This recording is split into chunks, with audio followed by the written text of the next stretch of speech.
2025년 2월 10일 월요일 매일 성경 묵상을 시작하겠습니다.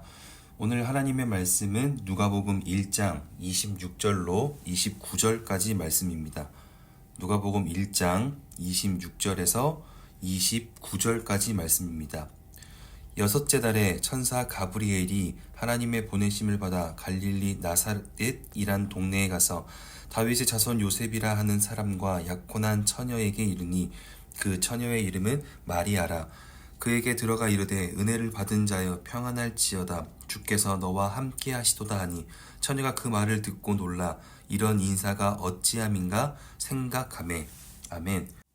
부정적인 생각이 우리를 가득 채울 때가 있습니다. 오늘 성경에도 보면 이러한 부정적인 생각이 자신을 가득 채웠던 경험을 하고 있는 여자가 등장합니다.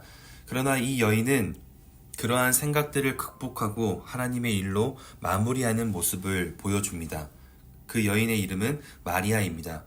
우리가 잘 알듯 예수님의 육신의 어머니 마리아는 남자와의 만남 없이 성령으로 잉태하여 예수 그리스도를 출산하게 됩니다.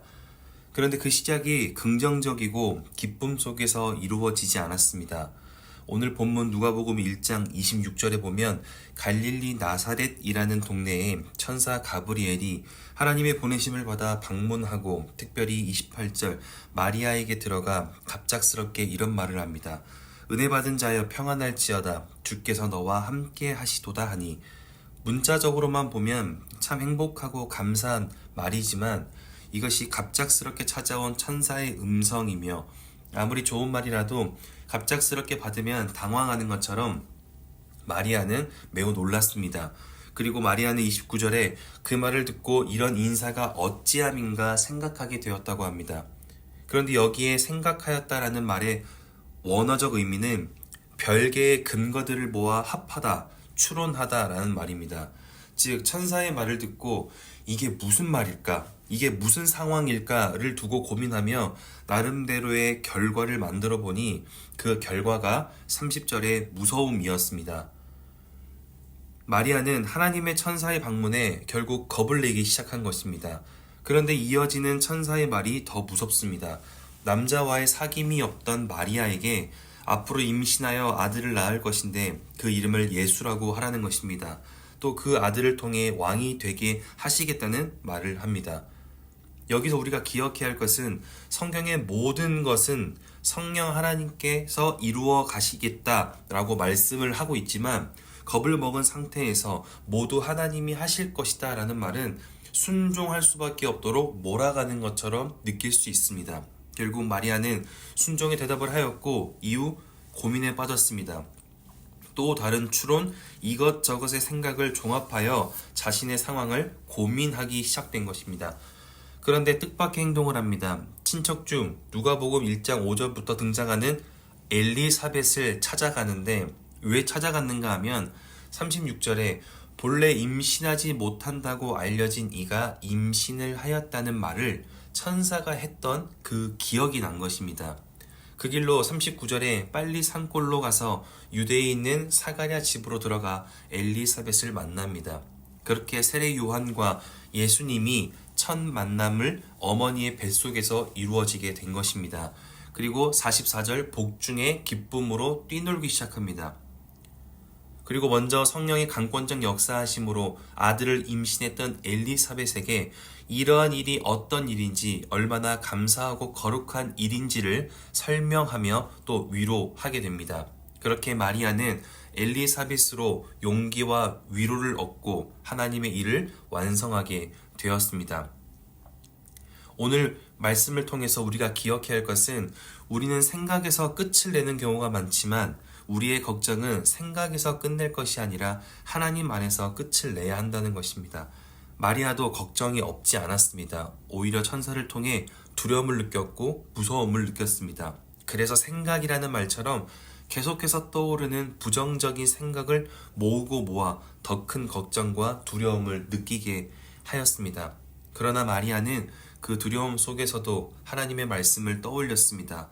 천사의 말 중에 36절 너와 같이 본래 임신하지 못하는 여인도 성령께서 임신하게 하셨다는 말을 되새기며 결국 자신 안에 부정적인 생각이 가득하였지만 하나님의 말씀을 쫓아갔고 그곳에서 하나님의 평안과 위로와 용기를 얻어 자신의 삶을 지킬 수가 있었습니다. 말씀을 기억할 수 있다면 우리는 오늘 이것을 확인해야 합니다. 나는 일어나지 않은 부정적인 상황에 빠져서 더 큰 어려움을 만들고 있진 않은가? 그리고 나는 부정적인 것이라도 하나님 안에서 해결하고자 하나님을 찾고 있는가? 어려울 때 하나님이 떠오를 수 있지만 하나님의 말씀은 기억하지 못할 때가 많습니다. 이럴 때 하나님이 좀 도와주시면 좋겠다 생각할 수 있지만 나의 길 오직 주님이 아신다 말씀하셨으니 분명 나를 도우실 것이다. 이와 같은 하나님의 말씀을 떠올리기는 쉽지 않을 것입니다. 하지만 분명한 것은 어려울 때 하나님의 말씀은 우리의 지름길이 됩니다. 우리가 두려울 때 하나님의 말씀은 명확하고 확실한 길을 확인하게 합니다. 그리고 그 말씀을 믿고 의지하고 순종할 때 반드시 그 말씀이 내 삶의 현실이 되는 줄 믿으시길 바랍니다. 그러니 오늘 말씀을 기억할 수 있다면 하나님의 말씀을 의지하며 기도할 수 있길 바랍니다.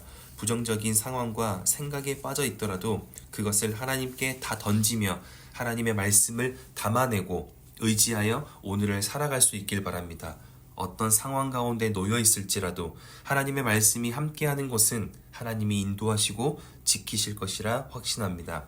그렇게 오늘 하루가 하나님과 상관없는 또 다른 부정적인 생각으로 그렇게 살아가는 날이 아니라 어떤 상황에도 하나님의 말씀 안에서 나의 삶을 돌아보고 또 그 말씀이 실천되어지는 복된 월요일 될 수 있기를 주님의 이름으로 축원합니다. 기도하겠습니다. 사랑이신 아버지 하나님, 오늘도 주님을 예배할 수 있도록 우리를 부르시고 특별히 추운 날씨에도 하나님을 예배할 수 있는 건강과 마음의 열정 주시니 감사합니다. 내 상황이 어떠할지라도 하나님을 사랑하고 하나님의 말씀 안에서 나를 돌아보길 원합니다.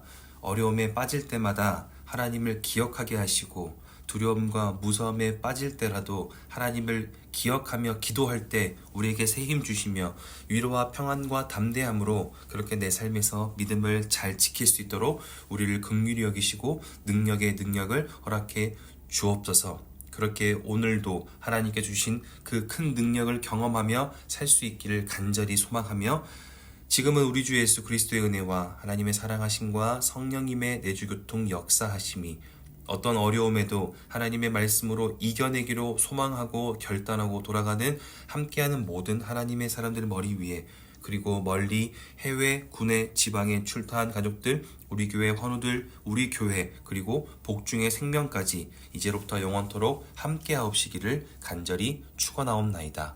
아멘.